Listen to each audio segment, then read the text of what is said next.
وعلى بركات الله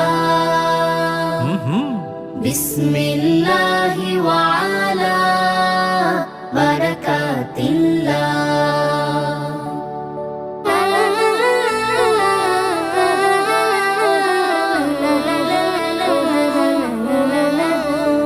খাবার হলো মহান রবের এক নিয়ামত, সে খাবার করো না কখনো অপচয়। একদম হেলান দিয়ে কিংবা শুয়ে খাওয়া ঠিক নয়, ছোট্ট ছোট্ট লোক মাতে খানা খেতে হয়। ঠিক খাবার হলো মহান রবের এক নিয়ামত, সে খাবার করো না কখনো অপচয়।